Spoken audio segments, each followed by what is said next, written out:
চৈত্র বা এপ্রিল মাসে জাতীয় নির্বাচন আয়োজনের সরকারি সিদ্ধান্ত পুনর্বিবেচনার আহ্বান জানিয়েছেন গণ অধিকার পরিষদের সাধারণ সম্পাদক রাশেদ খান। তিনি বলেছেন, এই সিদ্ধান্ত বদলানো না হলে দেশের উপর কালো মেঘ নেমে আসবে, যার একমাত্র সুবিধাভোগী হবে ফ্যাসিস্ট আওয়ামী লীগ।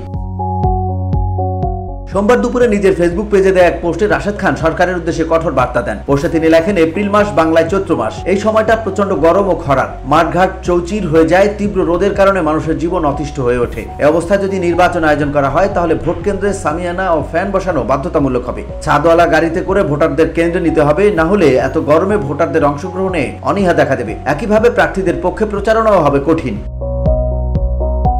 তিনি আরো বলেন, সরকারের উপদেষ্টারা নিশ্চয়ই এই বাস্তবতা সম্পর্কে অবগত, তাহলে কেন এই সময় নির্বাচন আয়োজনের এত আগ্রহ? রাশেদ খানের প্রশ্ন, এটা কি পরিকল্পিতভাবে ভোটার শূন্য নির্বাচন দেখানোর প্রয়াস?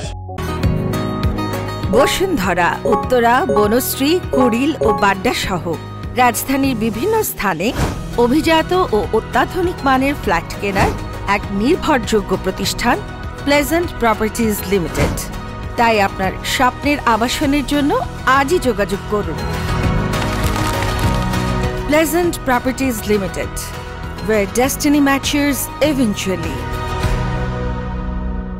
তিনি জানান, নির্বাচন কমিশনের সুপারিশ অনুযায়ী কোনো আসনে যদি 40% ভোট না পড়ে তবে সেখানে পুনর্নির্বাচন আয়োজন করতে হবে। এপ্রিলের প্রচন্ড গরমে কোনো আসনেই এই ভোটার উপস্থিতির সম্ভাবনা নেই বলেও তিনি দাবি করেন। VOD Bangla news desk.